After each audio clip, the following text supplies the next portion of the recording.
नमस्कार मेरे प्यारे दोस्तों, आप सभी छात्रों का MWS में हार्दिक स्वागत। चलिए आज हम आप लोगों के सामने एक टॉपिक लेकर के आए हैं जो है आपका वास्तविक समय। जैसा कि आपको पता होगा और इस चैनल के डिस्क्रिप्शन में आपको बताया भी गया है, इसमें 9th से लेकर के 12th की तक की सभी सब्जेक्ट की तैयारी करवाई है। उसी क्रम में अगर हम और आगे बढ़ेंगे तो देखेंगे कि हमारा जो चैप्टर है वास्तविक समय, आज हम प्रयास करेंगे कि इस पूरे वीडियो में, पूरे लेक्चर में टोटल वास्तविक संख्या कंप्लीट। बट अगर कहीं कोई थोड़ा सा इशू रह जाता है, थोड़ा कहीं बच जाता है, तो उसको हम आगे वाले नेक्स्ट के पार्ट में बेटा आपको बता दें, थोड़ी सी प्रॉब्लम चल रही इस समय क्रिएट हो रही है। जैसे आप लोग जब पढ़ते हो तो थोड़ा आवाज में प्रॉब्लम चल रही है। इस प्रॉब्लम को हम दूर करने के लिए हम बहुत ही जल्द इसी में लगे हुए हैं और एक प्रॉब्लम बहुत ही जल्द दूर होगी। जिस दिन ये प्रॉब्लम आपकी दूर होगी उसी दिन से आपको रेगुलर प्रतिदिन कोई ना कोई आपको वीडियो अपलोड करते रहेंगे। उसी क्रम में अगर हम आगे बढ़ेंगे तो आप देखेंगे चैप्टर का नाम है वास्तविक संख्या। क्लास 10th का जो मैथ का पूरा सीरीज है, आपको पूरे 10th में मैथ का सीरीज कंप्लीट मिलने वाला है इस चैनल पे। और आप और देखेंगे कि इस चैनल क्लास 10 बोर्ड बेस्ड आपको कंप्लीट पूरा नोट्स, हैंड राइटिंग नोट्स सहित सारी चीजें आपको इसमें अवेलेबल मिलेंगी। तो चलिए अगर हम देखते हैं तो आपका चैप्टर क्या है, वास्तविक संख्या। आप लोग बेटा 9th क्लास में जो भी आपको टीचर पढ़ा रहे थे, आपको थोड़ा बहुत बताया भी गया होगा, जानते भी होंगे कि वास्तविक संख्या वास्तव में होता है। बेटा वास्तविक संख्या का मतलब होता है कि कोई परमीय और अपरमीय संख्याओं को अगर आपस में मिलाते हैं तो बन जाता है वास्तविक संख्या। जब हम परमीय और अपरमीय संख्या को आपस में मिलाते हैं तो क्या बन जाता है बेटा, वास्तविक संख्या। तो वास्तविक संख्या अगर बन जाता है, तो अगर हम वास्तविक संख्या जान गए कि वास्तविक संख्या होती क्या है, तो इसमें सवाल क्या आएंगे, क्या हमको पढ़ना है। तो बेटा इसमें मुख्य रूप से आपको इस चैप्टर में आपको पढ़ना है एलसीएम के बारे में। ये आपका टॉपिक रहने वाला है आज का, एलसीएम और एलसीएम।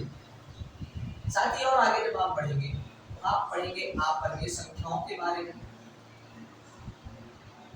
ये सारी चीजें आपकी आज की टॉपिक रहने वाली है। तो बेटा एलसीएम होता है, जैसे जानते भी होंगे आप, एलसीएम का फुल फॉर्म होता है हाईएस्ट कॉमन। क्या होता है? Highest common factor. तो हाईएस्ट कॉमन फैक्टर अगर होता है तो सर इसको हमें कैसे पढ़ना है? तो बेटा आपको बता दें कि आपको कुछ सूत्र याद करना होगा कि जो एलसीएम होता है, एलसीएम जो होता है हमारा, ये पहली संख्या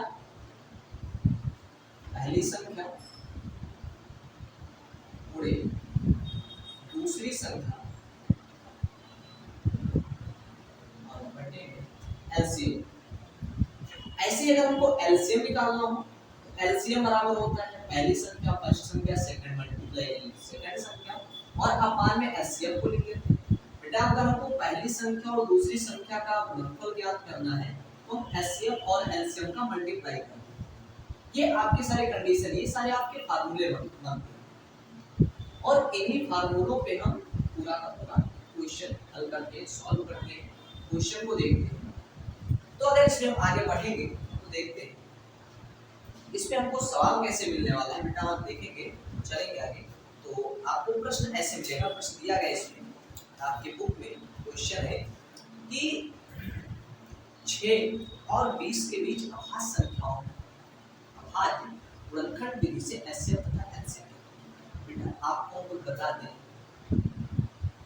क्योंकि आप लोग पढ़े तो होंगे, आप लोग पढ़ तो चुके, बट होता क्या है कि आप सभी छात्र उन बातों को ध्यान नहीं रखते, जिनकी हमको जरूरत है। संख्याओं 6 और 20 के अभाज्य गुणनखंड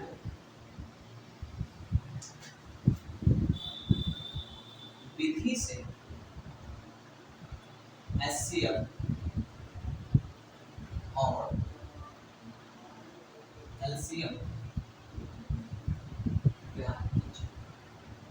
बेटा ये हमारा तो हमने अभी आपसे कहा कि आप पढ़ते हैं बट बातों को ध्यान दें। वो बातें क्या, बातें ये है कि जब भी पढ़ाया जाता है, जैसे कि इसमें एक शब्द आ रहा है आभाज, आभाज शब्द आ रहा है क्योंकि इसकी जरूरत आपको पड़ेगी जब आप पढ़ेंगे अपरिमेय संख्या सिद्ध करना। जैसे आप आगे सीखेंगे कि अपरिमेय संख्याओं को कैसे प्रूव करें, रूट 3 एक अपरिमेय संख्या, रूट 2 एक अपरिमेय संख्या है, तो आपको जरूरत पड़ेगी आभाज संख्या। तो आभाज संख्या होती क्या, तो बेटा आपको बता दें आभाज संख्या वह संख्याएं होती हैं, आभाज संख्या वह संख्याएं होती हैं जो एक और स्वयं के अलावा अन्य किसी संख्या से विभाजित, उन्हें कहते हैं आभाज संख्या। जैसे आप देखते होंगे दो, आप दो देखते हो जैसे दो लिखा हुआ, दो को देखें तो एक से विभाजित और स्वयं, इसके अलावा किसी संख्या से विभाजित नहीं हुआ, इसलिए इसको कहते हैं आभाज संख्या। क्या कहते हैं, आभाज संख्या। ऐसे बहुत सारी संख्या। हाँ बेटा आपको बता दें बोर्ड पेपर में एक प्रश्न आ सकता है, आप ध्यान रखिएगा कि सबसे छोटी आभाज संख्या, छोटी सबसे छोटी आभाज संख्या क्या होती है, तो बेटा आपको बता दें सबसे छोटी आभाज संख्या आपकी होती है क्या, होती है सबसे छोटी आभाज संख्या होती है। चलिए इस प्रश्न की तरफ देखते हैं।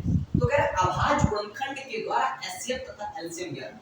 तो HCF आप यानी 6 लिखा हुआ है, 6 का आप फैक्टर करेंगे तो हो जाएगा 2 गुणे 3, ऐसे 20 का फैक्टर करेंगे यानी 20। बेटा आपको फैक्टर निकालने का तरीका समझ लीजिए, कभी भी आप गुणनखंड मत करिए, जैसे 20 लिखा है तो 20 को आप लिख सकते हो 2 गुणे 10, इतना आप सब कर लो, तब 10 दूना 20। फिर हम इस 10 को गायब करेंगे, 10 को हम लिख सकते हैं 2 गुणे 5, देखिए फैक्टर 2 दूनी 4, 4 5 20 हो गया फैक्टर। अब फैक्टर यदि हो गया तो हमको निकालना है HCF। बेटा HCF का मतलब क्या होता है कि इन दोनों में जो कॉमन फैक्टर हो वो होते हैं HCF, तो यानी कॉमन 2 है, इसका HCF हो जाएगा।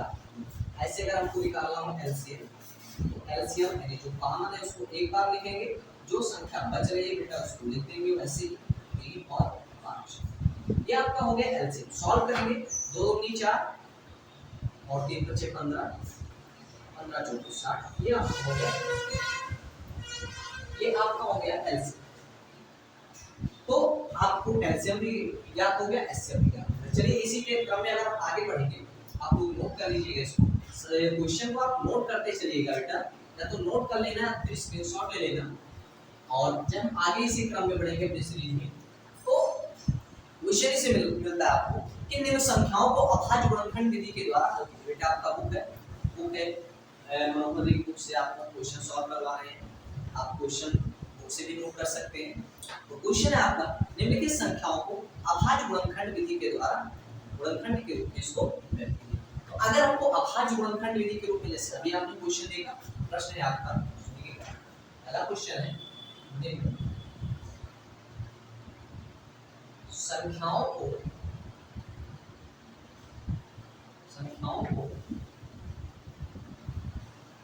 अभाज्य गुणनखंड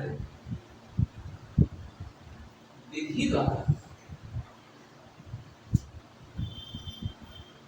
HCF ज्ञात कीजिए। मतलब हाईएस्ट कॉमन फैक्टर आपको ज्ञात करना है। अब हाईएस्ट कॉमन फैक्टर ज्ञात करना है, आपको संख्याएं दी गई बेटा, आपको बता दें थोड़ा गलत हो गया, लेकिन संख्याओं को अभाज्य गुणनखंड के रूप में व्यक्त करना है, गुणनखंड के रूप में व्यक्त करना है, के रूप में व्यक्त कीजिए, ये प्रश्न है। अब अगर ये आपका प्रश्न है तो इस प्रश्न में आप देखेंगे कि आपको आगे क्वेश्चन क्या है आपका, तो क्वेश्चन है 140, पहला क्वेश्चन है आपका 140, सेकंड क्वेश्चन आपका इसमें है 156, ऐसे दो तीन क्वेश्चन। अब ये संख्याओं को अगर सॉल्व करना है, देखो 140 को ऐसे उतारेंगे इसका फैक्टर, तो देखो 2 से डिवाइड होगा, 2 7 14 0, 2 3 6 1 बचा 10, 2 5 6 5 7 35, 7 1 7। ऐसे जो 156 है आपका, ऐसे 156 का आप निकाल सकते हैं, 2 7 14 1 बचा 16, 2 8 16, 2 3 6 1 बचा 18, 2 9 18, 2 एक कम दो, एक बचा, नहीं गलत हो गया बेटा, 2 सत्ते 14, एक बचा 16, 9 अट्ठे 16 और 2 तिया 6, एक बचा 18, दोनों 18। अब ये 2 से डिवाइड नहीं होगा ना, 3 से डिवाइड होगा, 3 एकम 3, 3 3 का। अब ये संख्या 13 को अभाज्य संख्या से खुद से डिवाइड होगा।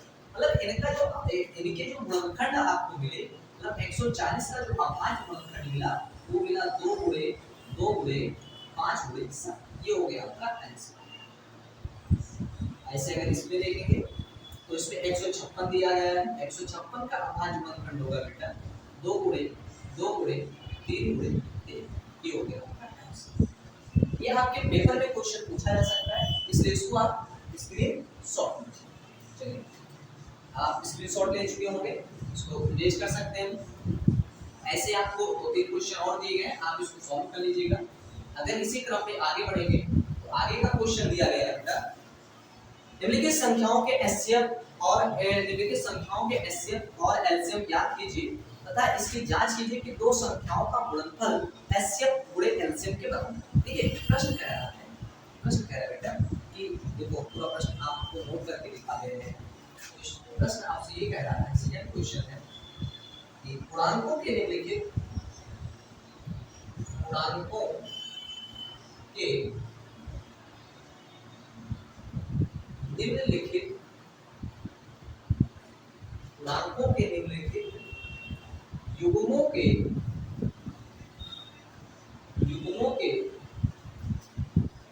एचसीएफ और एलसीएम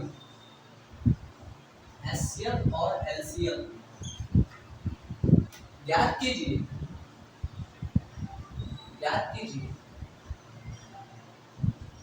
तथा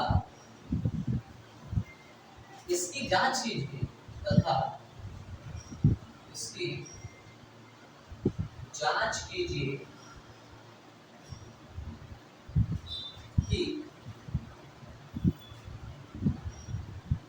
दोनों संख्याओं का गुणनफल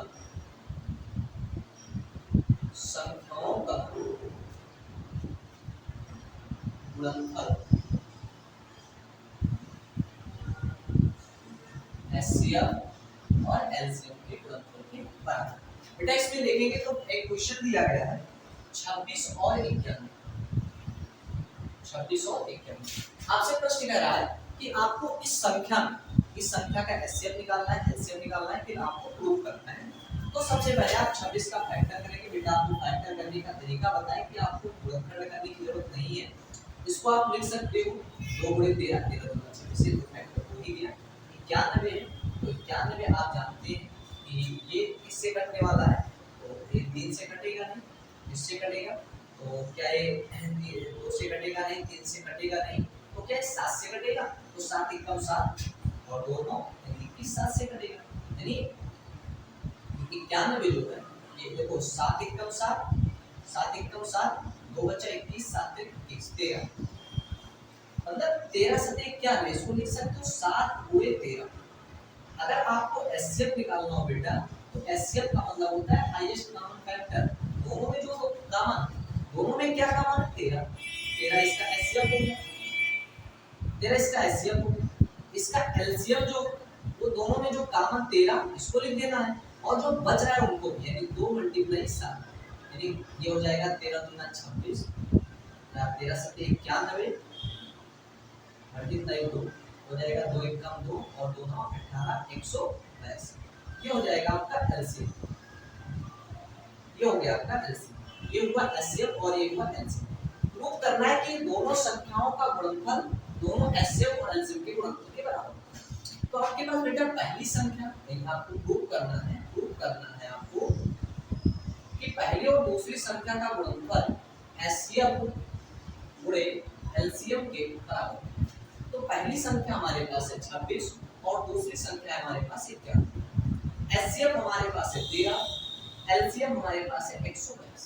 मल्टीप्लाई करेंगे तो देखो मतलब सब की तो 13 दूना 26 के 6 यहां से जाए 2 और 13 304 तो वहां से 6 यहां से जाए 10, 13 एकम 13 10 23 2366। इसका भी आप मल्टीप्लाई करेंगे तो ये आएगा 2366। यानी अगर दोनों वैल्यू आपके इक्वल आ गए मतलब पहली संख्या का गुणनफल दूसरी संख्या के गुणनफल के बराबर। अच्छा अगर हम आगे देखेंगे आगे का क्वेश्चन, आपके आगे और भी क्वेश्चन दिए गए हैं, उस आगे वाला क्वेश्चन एक मेथड एक क्वेश्चन और बता दे रहे हैं, उसके बाद थोड़े अपने अगले टॉपिक पे स्टैंडर्ड टॉपिक पे चल रहे हैं थोड़ा सा। तो चलिए अगर देखते हैं तो इसको आप नोट कर लीजिए, इसके बाद चलते हैं नेक्स्ट क्वेश्चन। अगला क्वेश्चन हम लोग के सामने है, वो क्वेश्चन आपका है यदि HCF 225, 60 225 गुणे 5 माइनस 10x है तो x का मान क्या है। तो अगला जो क्वेश्चन हमारे सामने है इसको सॉल्व करने का प्रयास करें। देखिए जब भी आपको दोनों संख्याओं का HCF इस प्रकार से दे दिया, दोनों संख्याओं का HCF बेटा अगर इस प्रकार से दे दिया जाए तो उसको हमें सॉल्व करने के लिए क्या करना होगा, तो उसको सॉल्व करने के लिए हमको करना क्या होगा, अगर HCF दिया होगा तो दोनों संख्याओं का हम HCF निकालेंगे। क्या निकालेंगे, HCF। चलिए तो HCF निकालने के लिए हम दोनों संख्याओं को नोट करेंगे। मतलब पहली संख्या हमारे पास 225 है और दूसरी संख्या हमारे पास 60। मतलब 225 का फैक्टर करना है, फिर हमको 60 का फैक्टर करना है। अगर 225 का हम फैक्टर करेंगे तो बेटा आप देखेंगे कि ये संख्या 5 से डिवाइड होगा, ये हम 5 यानी देखो 5 से डिवाइड हो रहा है, 5 से पहले 3 से भी डिवाइड हो, क्योंकि 5 को 7 दोनों 3 से डिवाइड हुआ, 3 से 3 7 21, एक बचा 15, 3 बचे 15, 3 मल्टीप्लाई। अब जो 75 लिखा हुआ है 75 भी 3 से डिवाइड हुआ, यानी ये जो 75 है 3 से डिवाइड हो रहा है, तो 75 को बेटा हम लिख सकते हैं, कितना लिख सकते हैं, कितना लिख सकते हैं, तो देखो 75 को हम लिख सकते हैं 3 से डिवाइड करेंगे, 3 दूनी 6, 3 4 कितना पता नहीं, 25 25 का अच्छा आप जानते हैं 25, और फिर 25 को हम लिख सकते हैं 5 गुणे 5। ऐसे बेटा आप आसानी से फैक्टर कर सकते हैं, कोई दिक्कत नहीं, आसानी बहुत आसान फैक्टर है, आपको गुणनखंड करने की जरूरत नहीं, आसानी से ऐसे फैक्टर कर सकते हो। तो आगे देखते हैं 60 को लिख सकते हैं 2 गुणे 20, ओ सही 2 गुणे 30, 30 गुना 60, और 30 को लिख सकते हैं 2 गुणे 15, और बेटा 15 को लिख सकते हैं 3 गुणे 5। कितना आसान है, आसानी से गुणनखंड करने की जरूरत नहीं है। अब फिर हमको निकालना है इसका HCF। HCF का मतलब जो कॉमन, दोनों में क्या कॉमन है, 3 कॉमन है और दोनों में 5 कॉमन है, तो बेटा हो जाएगा 3 गुणे 5 इक्वल टू हो जाएगा 15, 3 गुणे 5 यानी इक्वल 15, ये आपको मिलेगा HCF। बेटा आपको सूत्र भी पता है, आप जानते हैं, या फिर आप सूत्र ना प्रयोग करें इसी से लगाएं, तो HCF 225 का 60 बराबर दिया है 225 गुणे 5 माइनस 10x, कितना दिया, तो आप दोनों का इन दो संख्याओं का HCF आपको निकाल चुके हैं 15, तो इनके स्थान पर आप रख सकते हैं 15 रखिए, इज इक्वल टू ये हो जाएगा 225 मल्टीप्लाई 5 माइनस 10x। अगर सॉल्व करेंगे इसको तो 15 बराबर बचा हम 25 के 5 यहाँ से लाए 2, 5 दूनी 10, 2 12 के 2 यहाँ से लाए 1, 5 दूनी 10 और 1 11, और माइनस हो जाएगा 10x। सॉल्व करेंगे 1125 को इधर लाएंगे, 15 माइनस 1125 बराबर हो जाएगा माइनस 10x। तो ये सॉल्व करेंगे, 5 में से 5 हटाएंगे 0, 2 में से घटाएंगे 1 और ये बचेगा माइनस 11, एक माइनस 1110 बराबर माइनस 10x, कितने को बचेगा। सॉल्व करेंगे तो माइनस से माइनस कट गया बेटा, 0 से 0 कट गया, मतलब x बराबर मिला 111। सो यही आपका आंसर हो जाएगा। चलिए आप इसको नोट करिए, स्क्रीनशॉट लीजिए, इसी के साथ हम चलते हैं नेक्स्ट क्वेश्चन की तरफ। इसी प्रकार अगर हम आगे अपने टॉपिक पे चलेंगे तो ये आपका लगभग कंप्लीट होता है HCF और LCM वाला पोर्शन। क्वेश्चन तो ऐसे आपके पास बहुत है, आप प्रयास करिएगा, घर पे लगाइएगा क्वेश्चन। अगर मान लीजिए कोई क्वेश्चन आपको HCF और LCM से नहीं समझ में आता है, उसको आप कमेंट बॉक्स में लिखिएगा, उस क्वेश्चन को हम बताएंगे आपको नेक्स्ट पार्ट में। और इसी के साथ आगे बढ़ेंगे। अब हमको पढ़ना है अपवर्गीय संख्याओं, पढ़ना है अपवर्गीय संख्या। बेटा आपको बता दें कि आपके पेपर में क्वेश्चन आता है कि √2 एक अपवर्गीय संख्या प्रूव करें, √3 एक अपवर्गीय संख्या प्रूव करें, √5 अपवर्गीय संख्या प्रूव करें। बेटा बता दें हाई स्कूल बोर्ड पेपर में इन्हीं 3 से बाहर नहीं आने वाला, इन्हीं 3 से √7 नहीं आएगा, 11 नहीं आएगा, केवल आना है तो √2 √3 या √5, कोई एक क्वेश्चन निश्चित है 2 नंबर का एक क्वेश्चन आएगा। तो हम देखते हैं इसको कैसे सॉल्व करेंगे। प्रश्न आपको ऐसे लिखा मिलेगा कि क्वेश्चन रहेगा और लिखा मिलेगा √2 एक अपवर्गीय संख्या है, एक अपवर्गीय संख्या है, सिद्ध कीजिए। सिद्ध कीजिए।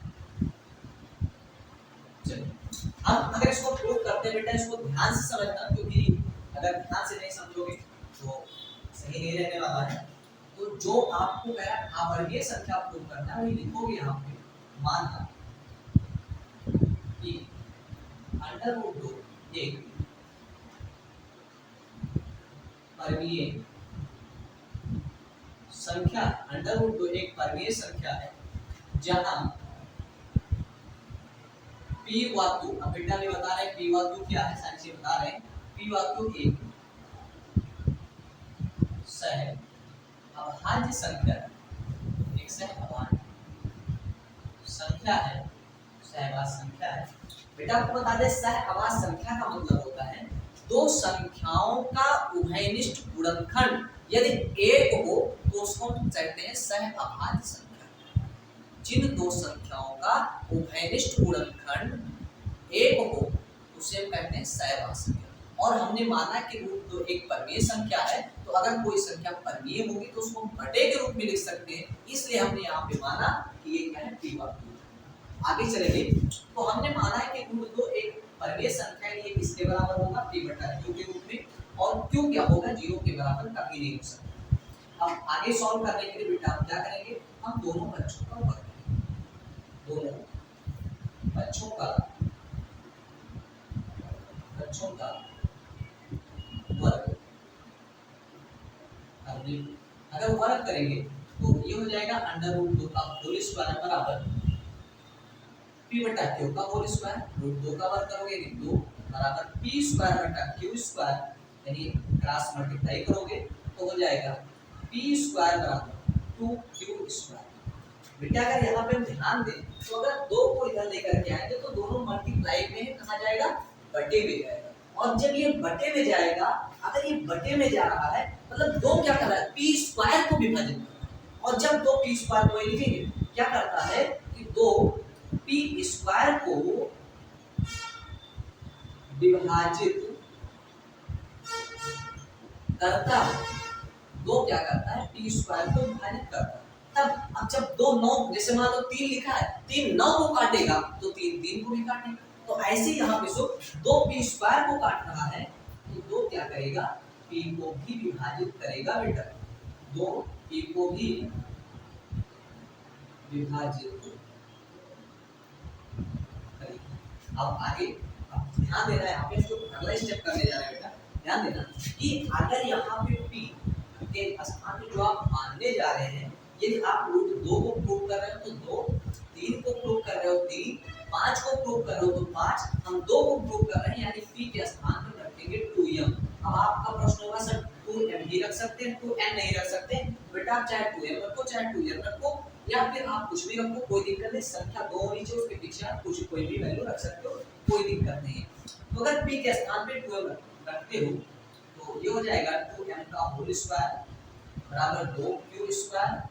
सॉल्व करेंगे 2 का वर्ग हो जाएगा 4, m स्क्वायर बराबर 2q स्क्वायर। सॉल्व करेंगे 2 1 कम 2, 2 दूनी 4, 2m स्क्वायर बराबर हो जाएगा q स्क्वायर। बेटा अगर और आगे हम सॉल्व करेंगे तो 2 कहाँ जाएगा, बटे में, 2 जाएगा बटे में। और जब 2 बटे में जाएगा, अगर 2 बटे में जा रहा है मतलब 2 क्या कर रहा है, q स्क्वायर को विभाजित करता है। इसे लिखेंगे कि 2 क्या करता है, q स्क्वायर को विभाजित करता है। और जब 2 p स्क्वायर को विभाजित करता है, q स्क्वायर को विभाजित करता है तो 2 क्या करेगा, q को भी विभाजित करेगा। तो क्या करेगा, q को भी विभाजित करेगा। और जब 2 q को विभाजित करेगा, अगर इसको हम आगे देखेंगे सॉल्व करेंगे, अगर 2 q को विभाजित करता है, यदि 2 क्या करता है, q को भी विभाजित करता है, यदि 2 q को विभाजित करता है, यानी अब यहाँ पे देखेंगे कि p और q का जो उभयनिष्ठ गुणनखंड है वो क्या है, 2। p व q का जो उभयनिष्ठ गुणनखंड है वो क्या है, 2। और जब दोनों का उभयनिष्ठ गुणनखंड 2 है, यानी आप कहेंगे यहाँ पे, यानी ये आपका एक सहअभाज्य संख्या नहीं। और जब p और q सहवास संख्या नहीं है तो हमने तो सबसे पहले माना था कि p और q एक सहवास संख्या है। तो अगर ये सहवास संख्या नहीं है, अगर ये सहवास संख्या नहीं, सहवास संख्या नहीं है तो आप क्या कहेंगे कि ये हमारी कल्पना असत्य थी, और अगर हमारी कल्पना असत्य थी तो लघु तो एक आत्मक संख्या है। तो इसको हम लिखेंगे आगे, तो लिखेंगे कि p व q का मोहैविष्ट गुणनखंड 2 है। इससे यह पता चलता है कि p व q एक सहअभाज्य संख्या नहीं, और जब ये सहवास संख्या नहीं है इसलिए हमारी कल्पना असत्य है, गलत है, सत्य है। अतः √2 एक रेशनल नंबर मतलब एक अपरिमेय संख्या है। सो गाइस आगे अगर हम इसी प्रकार देखेंगे तो आप इस क्वेश्चन को नोट कर लीजिए या फिर आप इसको स्क्रीनशॉट ले सकते हैं। इसके बाद अगर हम और आगे बढ़ेंगे तो बेटा जो वीडियो है आपका बहुत ही लॉन्ग जा रहा है, इसलिए यहाँ पे आपको यही पे इसका स्टॉप कर रहे हैं। बेटा आप करना क्या, इसको यहाँ तक पढ़िएगा, पूरा रिवाइज करिएगा, इसको नोट करिएगा, और इसी के आगे वाला वीडियो, नेक्स्ट वीडियो बहुत ही जल्द आप लोगों के सामने हम लेकर के आएंगे। आपको क्या वीडियो अच्छा लगा वो आपको कमेंट करना है, लाइक करना है, और साथ ही आपको बताना है कि आपको सेकंड पार्ट कब तक चाहिए, जल्द से जल्द या आपको समय